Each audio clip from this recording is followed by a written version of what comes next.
Hello and welcome to another Retro Core Volume 7, and kicking off the show is Virtua Racing on the Sega Mega Drive. One game that kicks the shit out of what the Super Famicom can do. Yep, the Super Famicom had the SP... no, it didn't have the SP chip, did it? It had the Super FX chip. Now this game is the only Mega Drive game to use the Sega SVP, which is the Sega Virtual Processor, and that allows the Sega Mega Drive to produce 9,000 polygons per second. Okay, well that's nothing compared to today's machines, but for back in the time when this was out, it was amazing.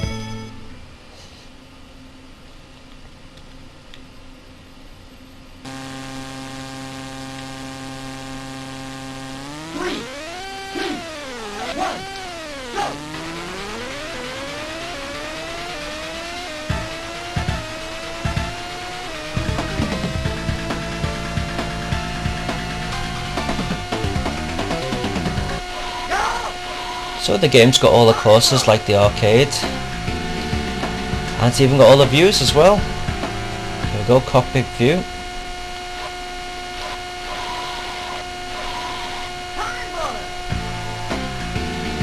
This view is actually the easiest to play it in. Oh, there you go, just crash as well. But the cockpit view is the most impressive. I'm going to play on this view. So as you can see, it's actually very nice, and it's got all the speech and tunes as well. The controls are spot on, considering the Mega Drive doesn't have a steering wheel, well, not that I know of.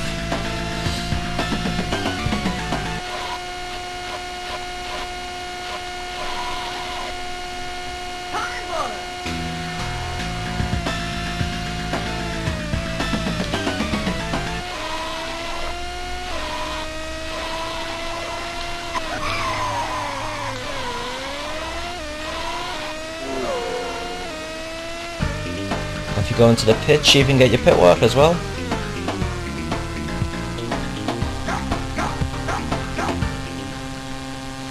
Good old Mega Drive sound there. Go, go, go!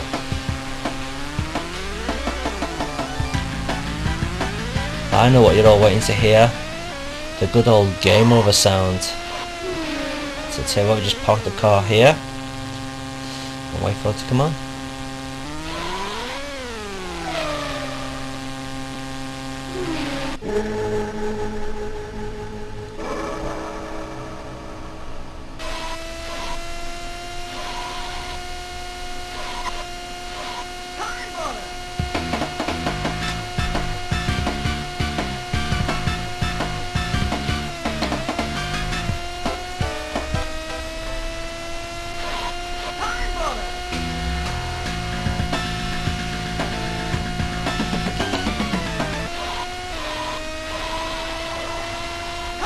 If I did have one criticism about this game, and that'd be that when you're playing it on a big TV, it's actually quite hard to see where you're going, due to the resolution being so low. Especially in the cockpit view. So you end up playing the game like this mostly, so you can see where you're going. Well, as you can see, I'm not doing too bad at the moment. Just takes a bit of practice and learn the layout of the course.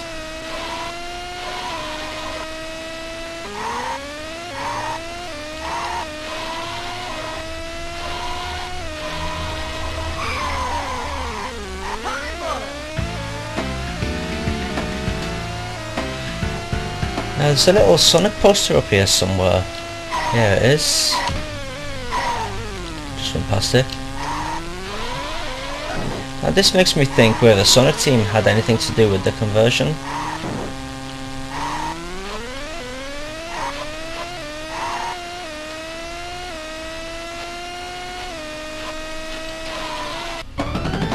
Virtua Racing has quite a few options as well. You've got the normal arcade version there. You've got a free run, which is the same thing but without any new cars. You've got options, of course, and records. But what is quite nice is the 2-player versus. So again, you can select what course you want to go on, how many laps, give a handicap, my automatic transmission. Now the screen is split down the middle, but it still moves at quite a fair pace.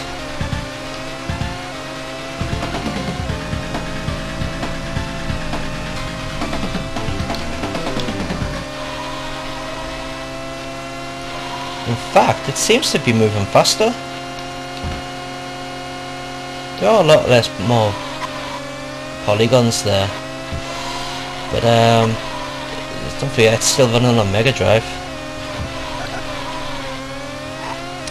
And actually this version of Virtua Racing is a lot better than the Sega Saturn version, which is by Time Warner, who fucked it up big time. Best version of course is this 32X version.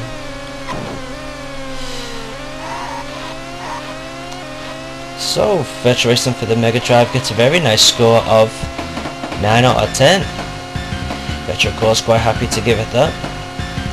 Considering when it was made, this was the fastest 3D polygon game on a console. So I laughed at the Super Famicom's Wild Tracks or FX Racer, whatever it's called. It actually has a lot bigger screen than what that game does as well. So if you got yourself a Mega Drive and you're after some real 3D action, why not get yourself a copy of this? As recommended by RetroCore.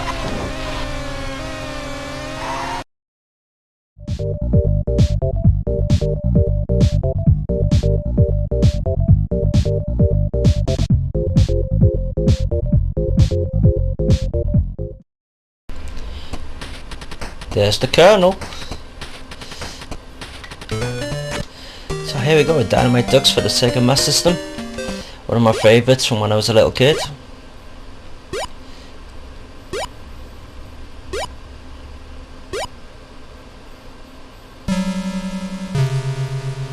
Oh, you bastard.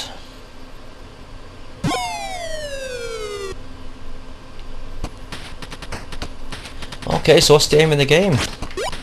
Well, pretty simple really. You've been turned into a duck, and it's up to you to walk around, beat the crap out of everything in sight, and rescue your girl.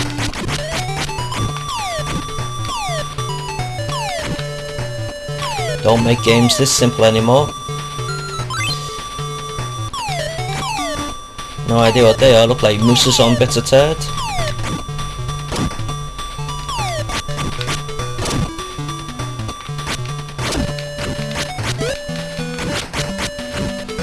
Now I always thought they were foxes, but actually cats.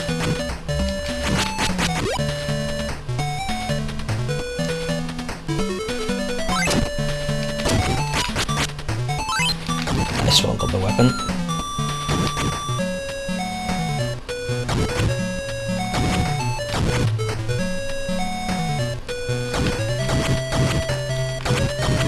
The game is pretty short, unfortunately. I think it's only got something like 5 levels. And about 3 different bosses which repeat.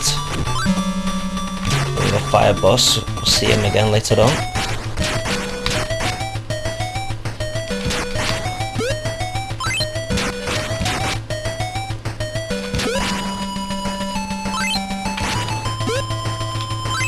if there's any complaints about Dynamite ducks, it'd have to be that the collision detection's a bit dodgy at times. Sometimes you can be nowhere near an enemy and it registers as being hit. But you could blame that on the actual way the game's designed. So as you can see here, this barrier has just appeared. Depending on where you are in the game, that barrier will either appear up here or down here, allowing you to do different paths throughout the game, which gives it that little bit of longevity. If there's such a word, a longevity.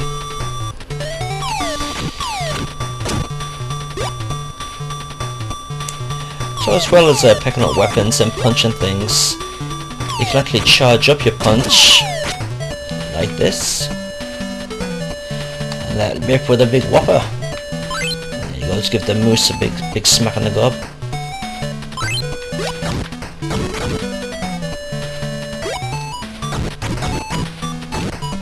Considering this is run on a Master System, it's actually very colourful. One thing which I do say the Master System is better than the the normal Nintendo. The Master System is a lot more colourful.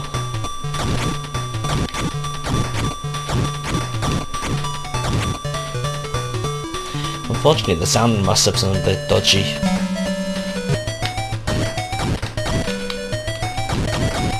So for this weapon, for this boss, you're best using your big fist.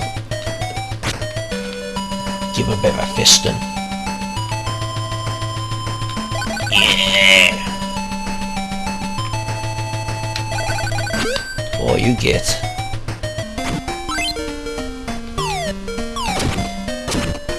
I must say one thing about Dynamite Ducks is the levels don't seem to follow any sort of pattern. I don't know whether that cloud thing that I just went down just before is like a time warp or something. But we're in modern day Japan. Now we're in the ancient Japan. With pig geisha girls. Bit warped.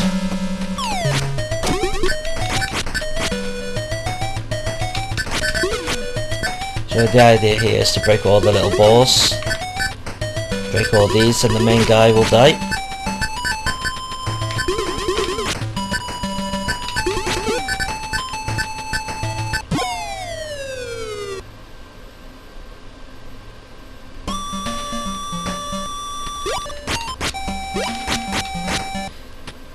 Seeing everything now, the Rhino American football players.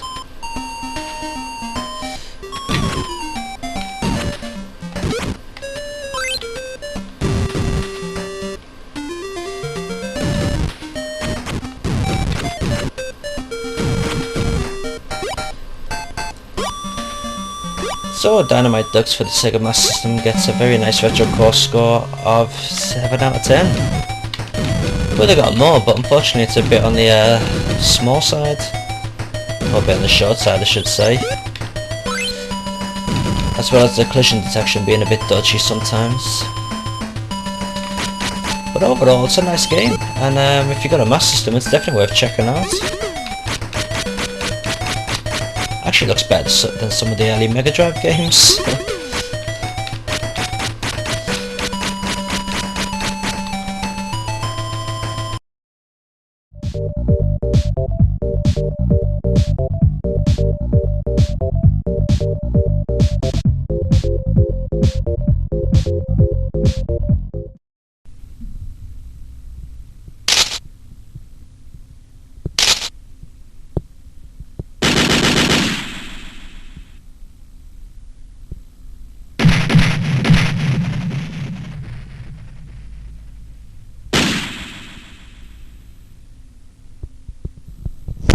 Elevator action returns.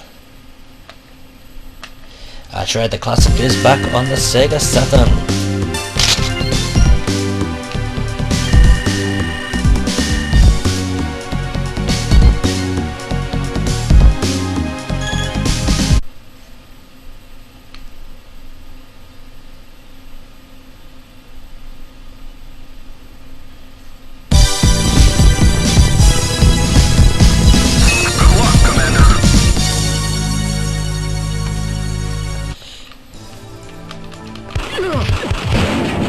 Now I know what you're thinking.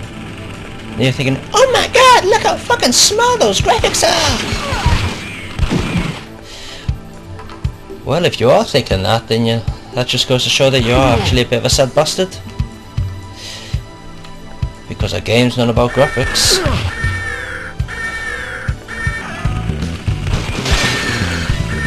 Actually, the game's not exactly on the tame side.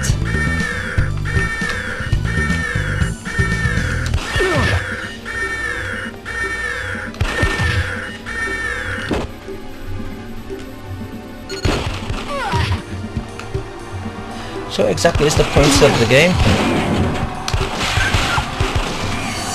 Well, basically you just gotta go in the doors and disarm the bombs.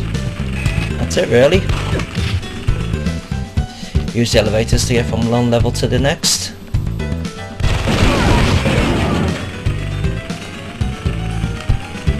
Which in burn alive, but maybe not.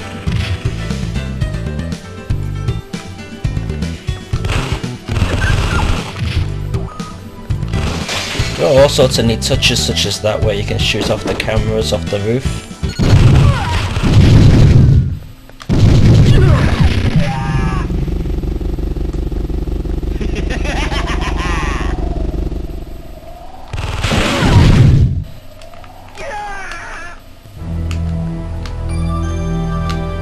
The blue doors actually let you go in and get some extra items such as points or life.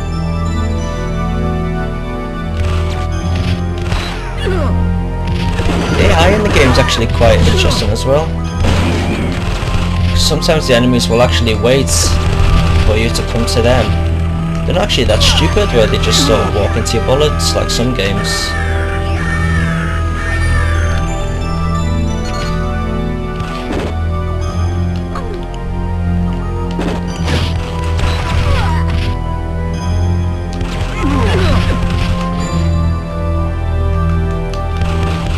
One of the nice touches what I like is when you get close to your enemies, you can actually smack them with the gun, like that.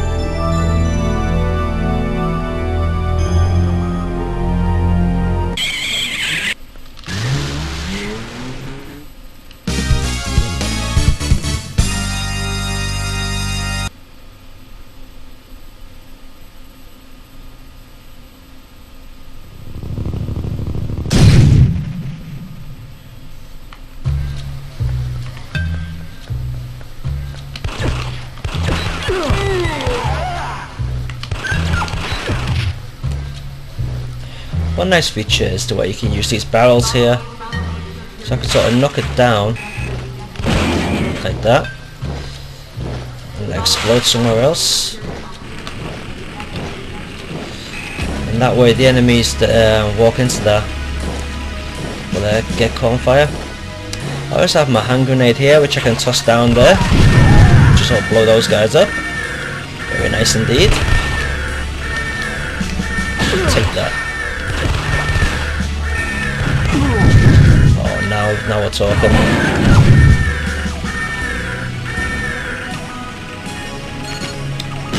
Whoop. You also have to be careful that you don't get yourself squished by the elevators.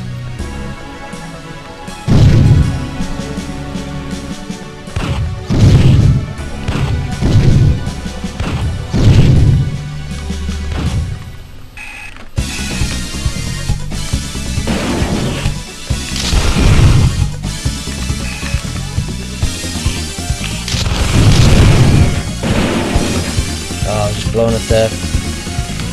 One key to the game is make good use of your surroundings. There are actually quite a lot of explosive barrels which you can use to kill your enemies. But fortunately, if you don't time it right, you can end up wasting them, like I did here. Just toss a couple of fucking grenades at them. So anyone coming from that direction.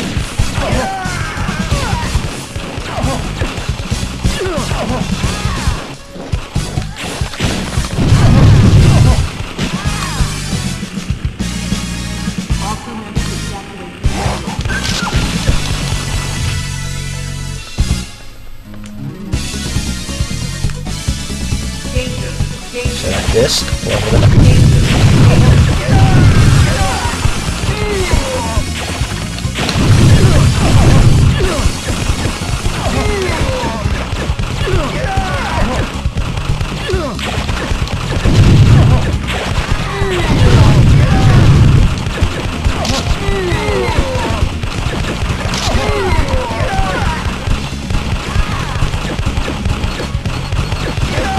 If anyone wondering, this is actually on easy. When you put it on the harder level, faster to do.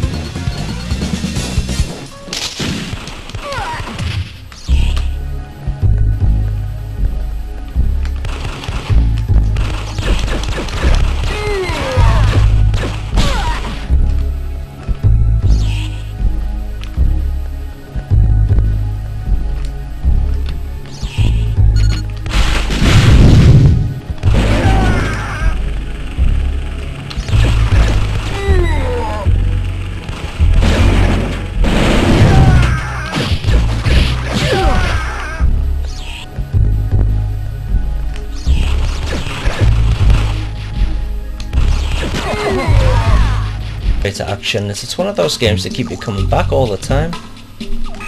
You know, whether it's to better your score or if you just want to kill some people. There you go, I just knocked out the lights for this level.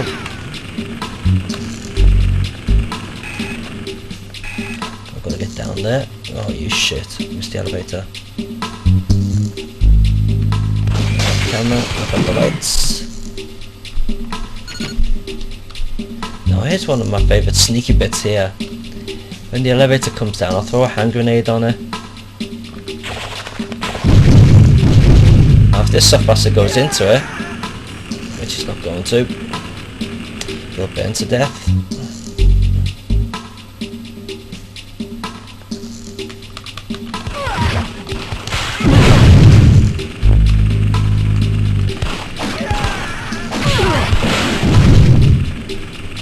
Just a shame that there aren't games like this these days.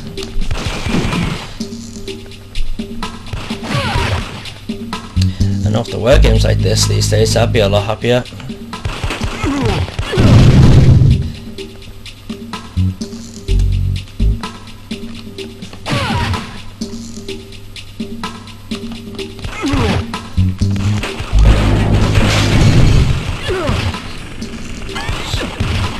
So I'm actually quite happy to give Elevator Action Returns a very high score of 10 out of 10.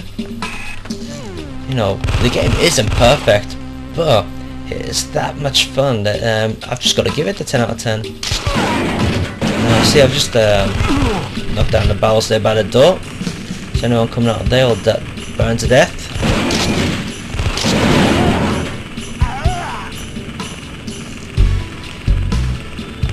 Another good thing about this game is that it's got that many levels that you're not going to be finishing it in you know, a couple of hours. It's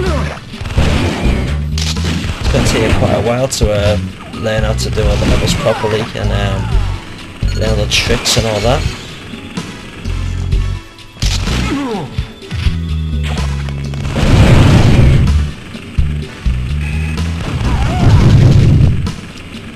I'll just kill these dogs before I go. There you go.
Chomakai Mura for the Super Famicom,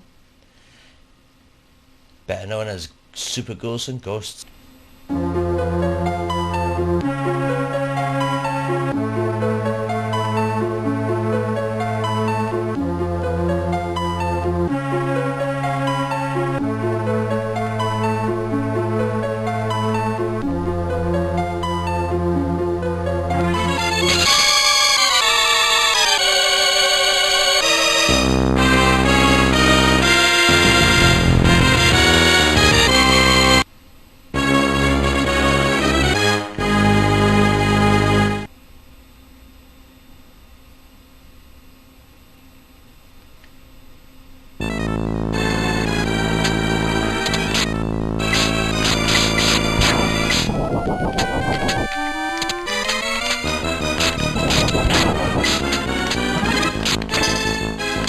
Fucking hell, that was good, wasn't it? Well, if you're old enough to remember when this first came out, a lot of people were like, oh my fucking god! Shit, that was the Mega Drive version. Well, that's because it's a different game. But to be honest, Super Ghouls and Ghosts is the best looking version of the game available on any system. Even better looking than the arcade.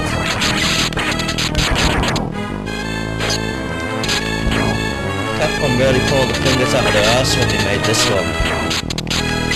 Unfortunately, forgot to add the option to shoot up, which makes it really difficult at times.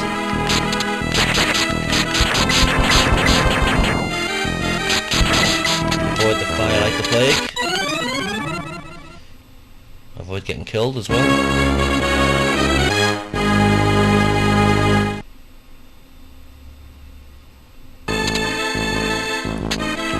Like all Ghouls and Ghosts games, this one is a right cheeky backward.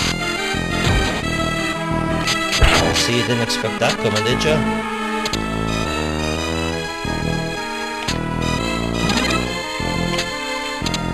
Precision timing on the jumps is essential, otherwise you'll find yourself getting killed very easily.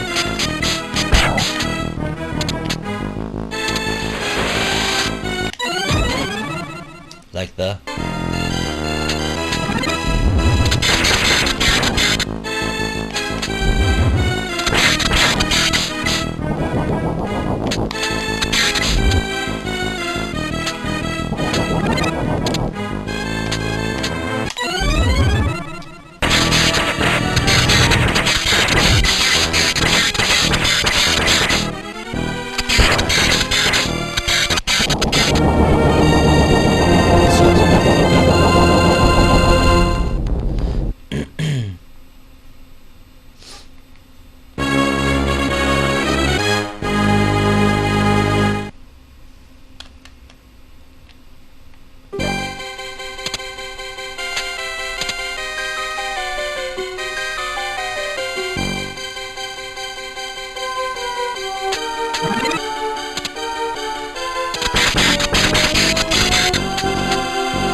Game first came out, magazines were printing stuff like,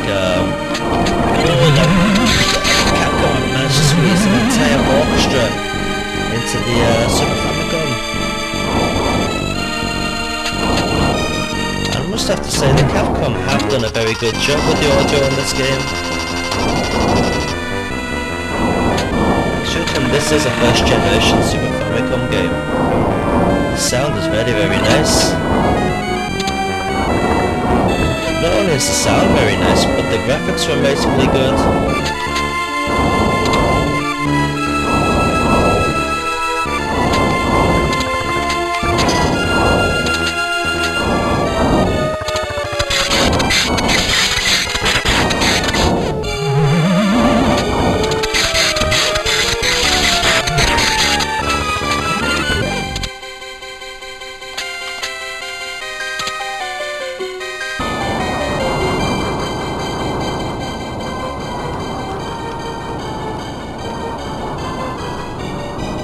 this is where Capcom's double jump that they've given us come in handy.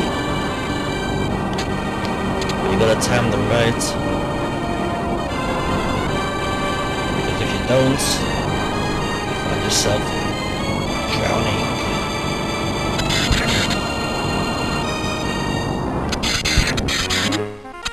And there we go, up and down. You know you want to give him some armor. I don't want that shit. Shit.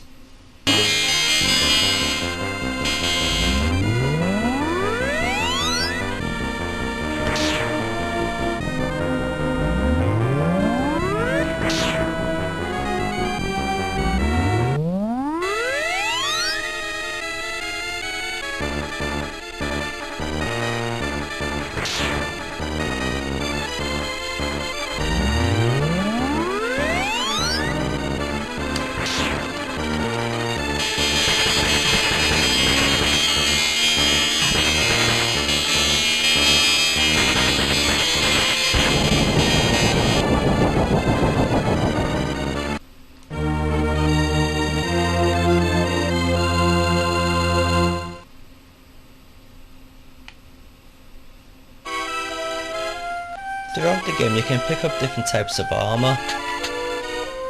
You got your original silver armor, then you have a green armor, which turns your weapons into something like this. And then after the green armor you have this gold armor, which is pretty much like the special armor on normal Ghouls and Ghosts. You should hold down the fire button, the powder up, and let out some sort of magic.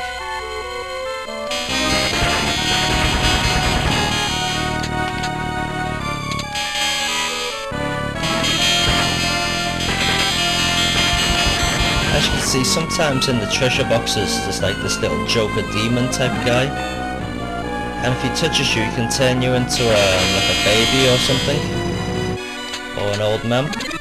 Oh, for fuck's sake! With the stupid axe. See, what the fuck? You know, that's useless. That is.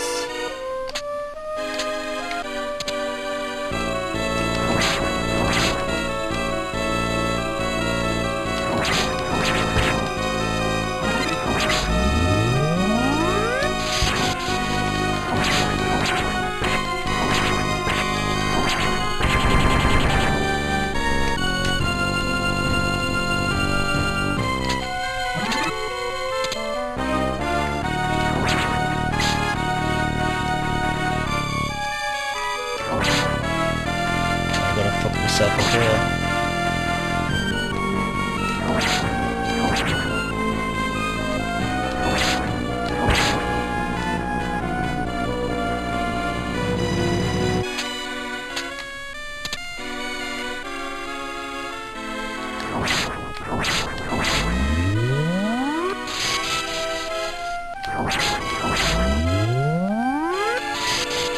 I can't even attack the guy with this crap.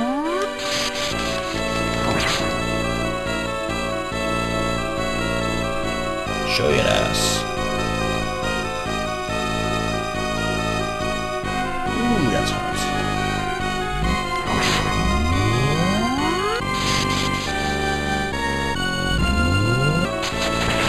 So if Capcom weren't just happy to push it off once, they want to push it off twice by making you complete the game twice, which is incredibly stupid. But still, if you're after a really challenging game, a game that'll make you pull your hair out, one that's gonna last you months on end, or even years, then this is the game to get. But just be warned, it's incredibly frustrating. Beautiful graphics, beautiful sound, amazingly frustrating game. Game plays really well, but it's just so fucking hard. So we're going to give it the retro core of 7 out of 10. It would have got 9 out of 10 if you could bloody shoot up, but you can't. And it's too bloody frustrating. and there are far too many stupid weapons in, such as the axe.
This is a Fushigi dungeon.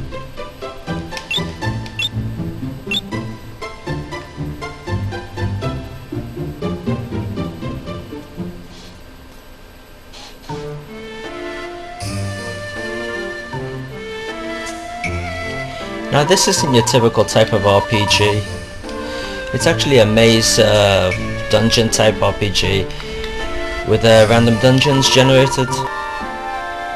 From the back of the box it says something like there's thousands of possibilities of dungeons that can be made. So you're never going to get bored playing this one. It's probably highly unlikely that you'll ever see the same dungeon.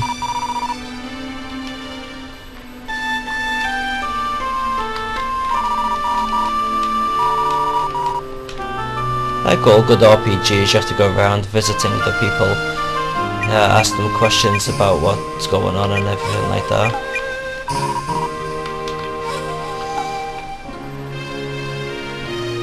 You can even talk to the dog, which is a fucking miracle. I didn't know dogs could speak. As you can see, the graphics are very nice on it. They do have one drawback though, and that's sometimes when you're speaking to people the screen will zoom in, which makes the characters all look a little bit blocky. It's not that bad, but I wish they didn't do it, to be honest. Also, it's impossible to cheat on this game because every time you go to a new dungeon it saves to the memory card. Oh, we're in luck there, it's a bloody weapon.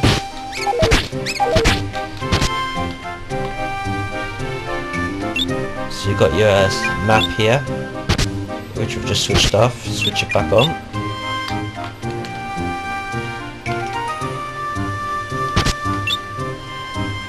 here we can equip our weapons. There we go. So you can see below the energy bar that there's actually a blue bar. Now that blue bar is actually hunger, I should say. So when your character is hungry, you have to feed her. If you don't feed her, she'll die. Hey, we're fucking luck today. There's loads of weapons.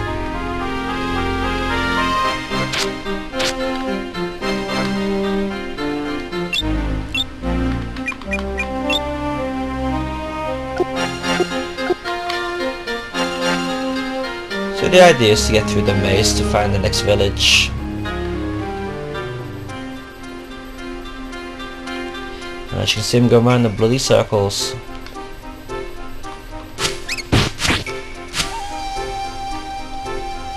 Speed it up a bit there. There we go.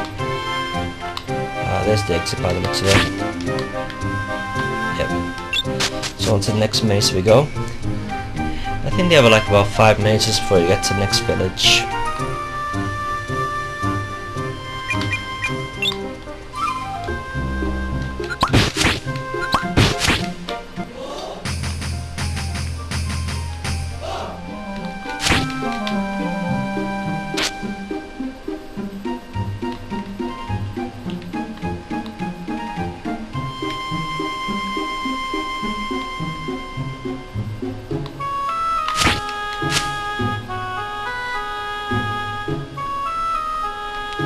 Sometimes you may feel that the map's getting in the way, so you can just switch that off over here. The only problem is you don't know where you're going then.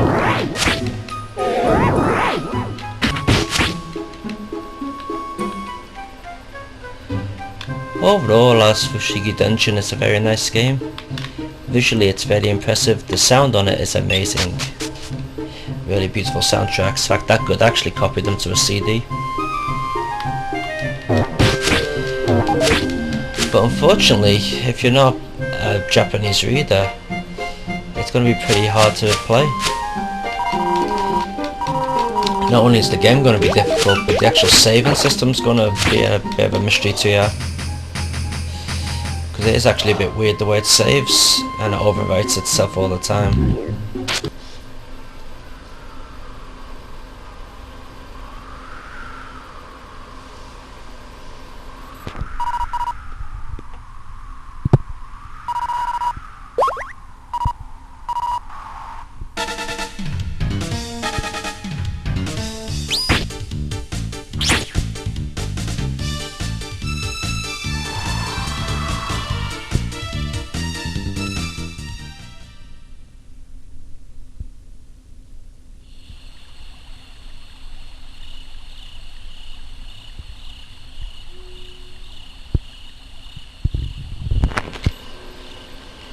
So how would you rate this game? Well, if you're like me and you can actually understand it, it's actually quite a nice RPG. But if you're unlike me and you can't read Japanese and you can't understand a bloody word of it, you're gonna be fucked. So for those who understand Japanese, we're gonna give this the retro core score of 8 out of 10. Beautiful RPG, keep you going for a long time. Random dungeons, you're never going to be in the same place twice. But for those people who can't read Japanese, I'm afraid we're going to have to give this a score of 3 out of 10.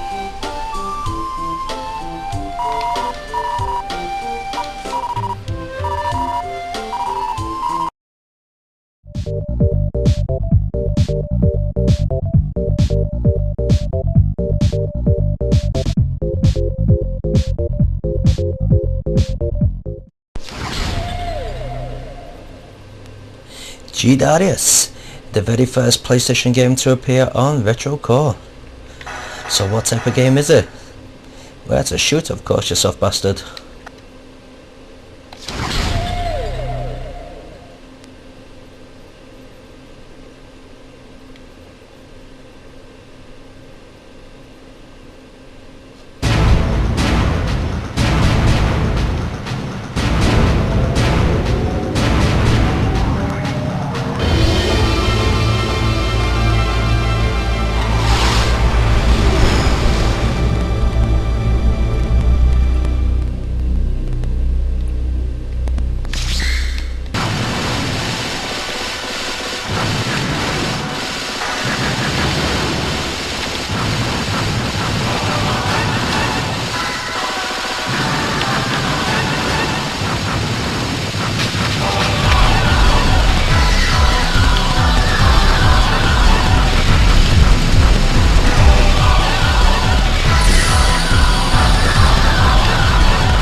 remember seeing this game years ago in the arcade. I thought it was a sack of shit. But to tell you the truth, I must have been on some sort of miserable bastard drugs back then, because this is one hell of a good shooter.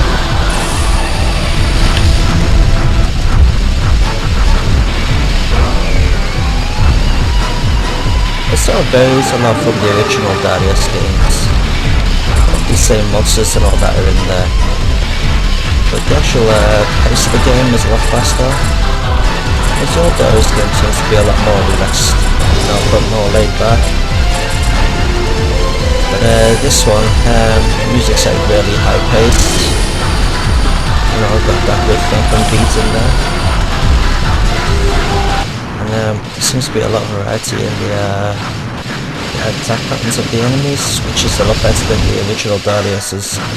So they seem to do the same attack patterns for the practically every level.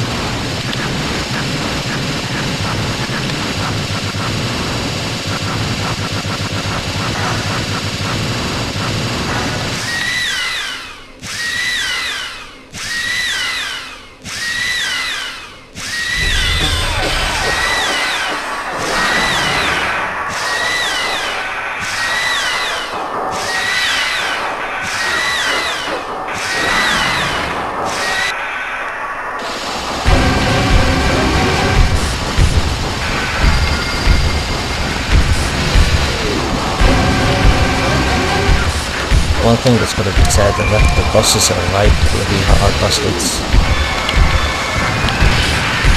There's no way you can beat them all on the harder level settings.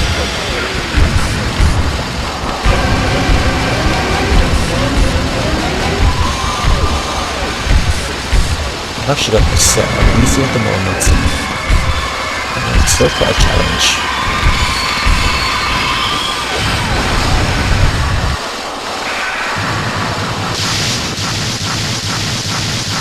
Apparently not quite a challenge because he's dead. Meditation.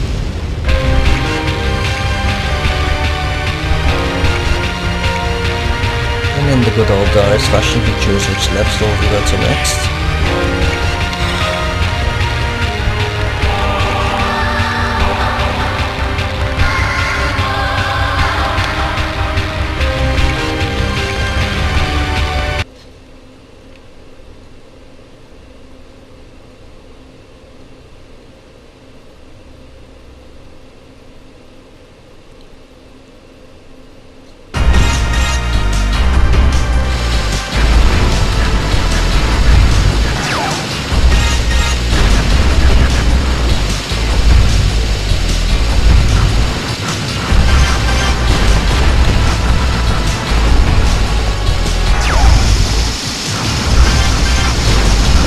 Doesn't actually feature any footage. What it does feature is a nice little ball which you shoot out, and you can actually attack your enemies and bring them back to be on your side. So shoot one out here. There you go, just grab that plate. Now he just follows me around. Pretty much like Darius Cage on the Sega Saturn really.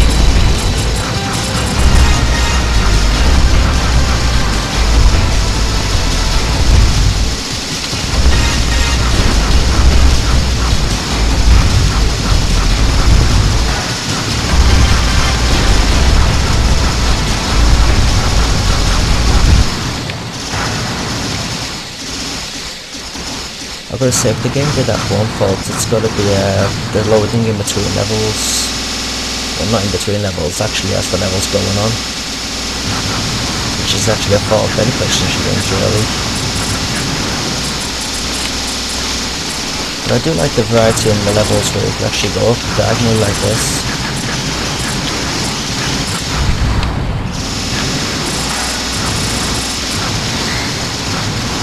Let's see if I can grab somebody to be on my side. No, no such thing there.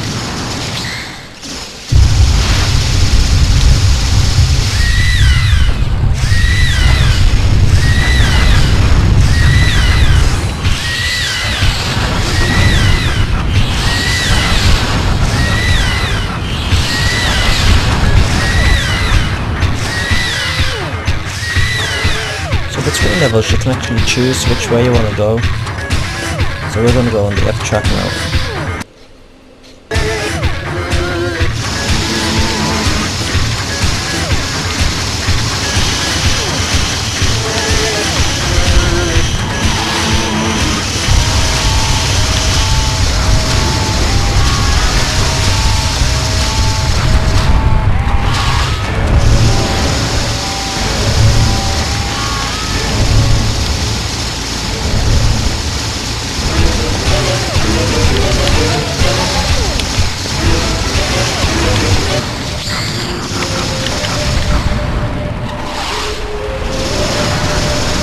Special mention must go to the soundtrack on G-Darius.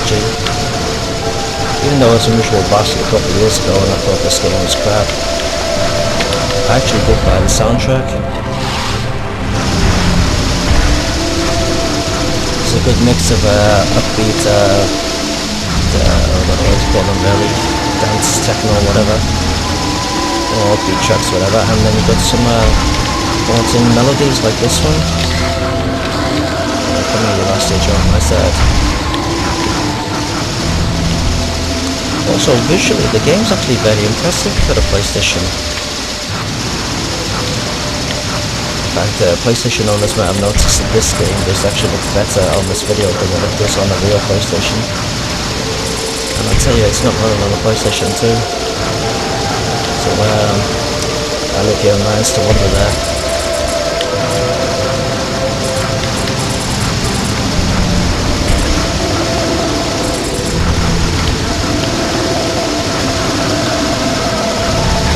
Rate G-Darius. Well, the PlayStation's not exactly the best machine for shooters. It does have a fair amount, but the Sega Saturn's usually the king for shooters. So we're actually going to rate this very highly. I'm going to give it a good 9 out of 10. But if it was on the Sega Saturn, which probably couldn't be possible, we'd probably only give it around about, I don't know, 7. As far as PlayStation shooters go, this is actually a very good one. A game that every PlayStation owner should have. And one of the weird things is it was actually released in PAL as well. And I believe the States. So there's no excuse for not owning it.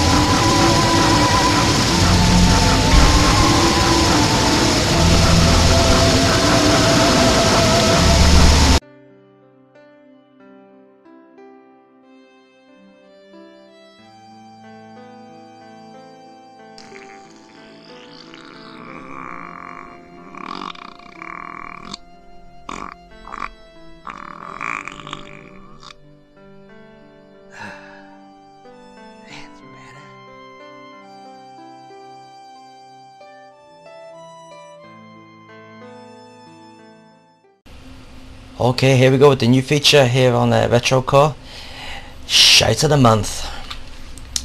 This month we're featuring Wangan Try Love for the Sega Saturn. Now there is actually a Wangan Dead Heat on the Saturn, also made by Victor, same company made this. And though that game isn't the best racing game in the world, it is actually not so bad.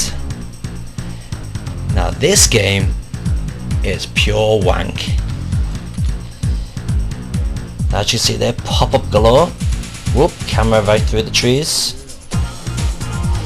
Distorting polygons.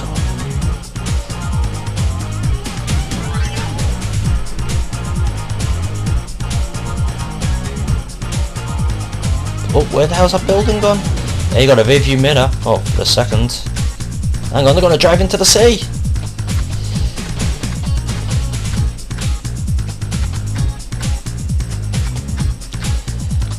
Okay, so let's just take a quick look at the game. Yeah, and we are going to rip the piss out of it because the game is shite. Okay, so starting up we've got a scenario or race mode options. We'll just go straight to race mode. Yeah, we'll go for the quicker race. Pick a car. You gotta choose between different levels. They're all pretty wank. So we'll go for Canyon.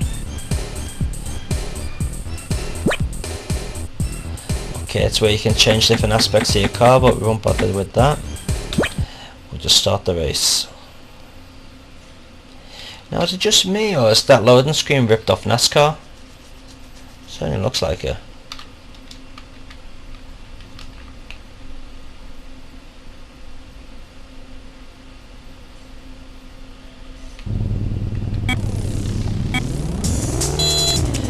Now for the start, you got B, which is the accelerator, then you got to hold down C to put the car into gear, and you use the D-pad to actually put it into gear. Now to turn, you use the L and R buttons, which is a fucking joke.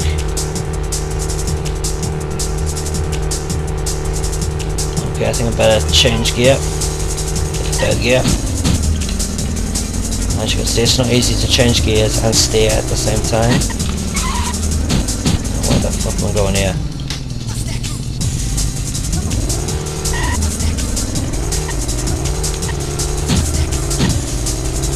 Why the hell did they put the steer as L and R? I don't know. Look, the car won't even turn around the bloody corner. So there you go, that's Shite of the month. Oh, Daytona rip-off there. Bit of an arch there from Daytona. Absolutely unplayable racing game from Victor.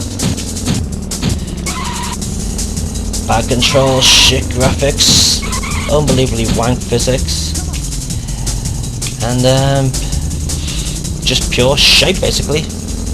So whatever you do, don't buy Wangan Love Trial on this Sega Saturn.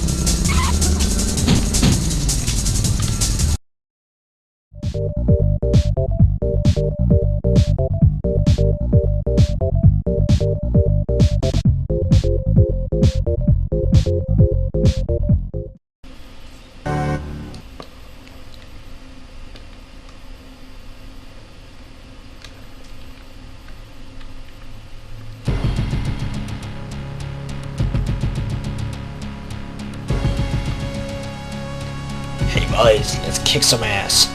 Hey, where the fuck you going? Get back here, you fucks! Oh shit. Yeah, it's Mercs. Otherwise known as Commando 2.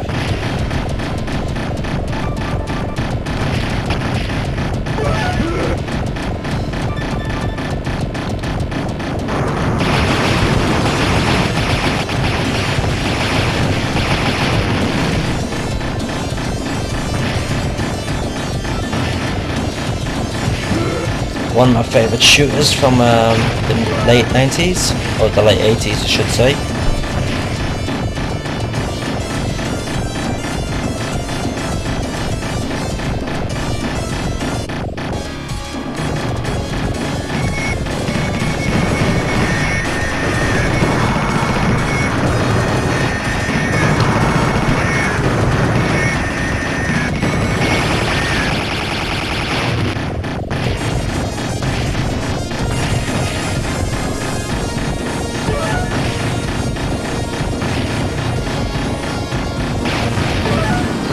Not much to say about plot for this game.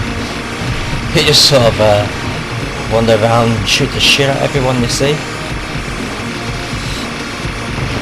But the action is non-stop. It's incredibly tough as well. Yeah, again another instance of a classic being a lot better than the stuff we got today. One of my favourite bits is where you can jump into the vehicles. There's actually meat there.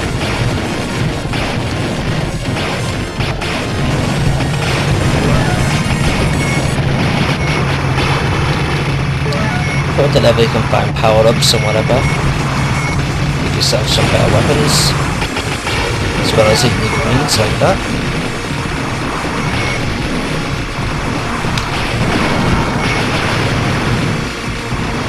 There are a variety of weapons to get, such as the three-way like this. There's a bazooka type weapon which is incredibly slow, but powerful.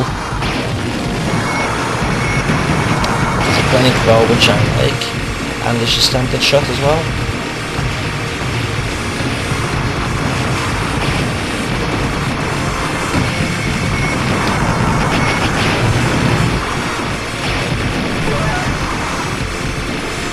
each of those weapons can actually be powered up as well.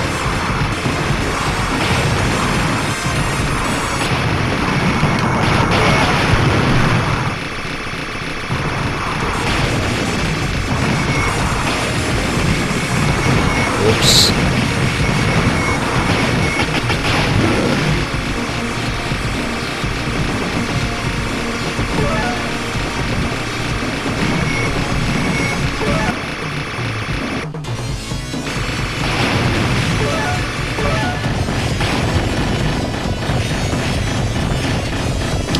Power up there, just grab that, make your weapon a bit more powerful.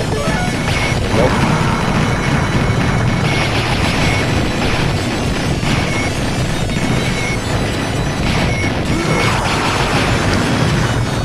You may notice it's got push start written down at the bottom of the screen twice. That's because this game's actually two players simultaneously, which is great when you got your mates with you. Unfortunately, most of my mates hate playing games.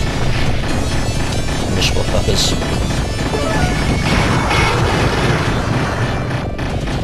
But if they do like playing games, like playing complete shit ones, like horse racing simulations and whatever. What's the fun in that? Anyway.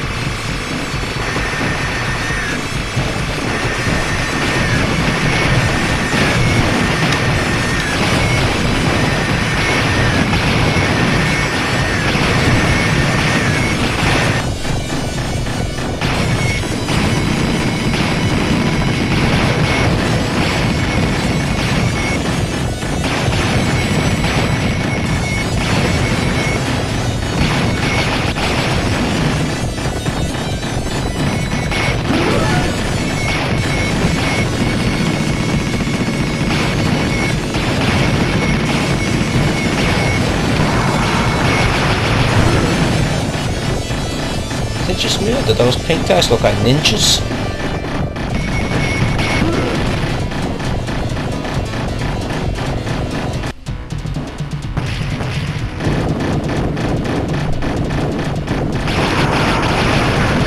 There we go, my favourite.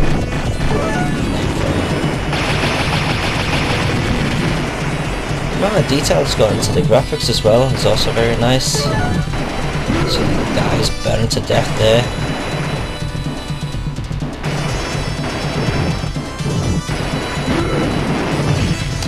The little splashes as well when they go into the water.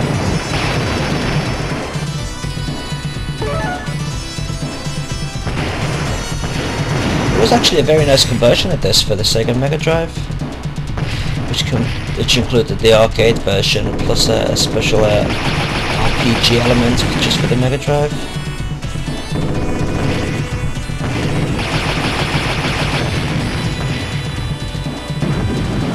There you have it, there's Mercs for the arcade, which of course very happy to give this a good score of 8 out of 10.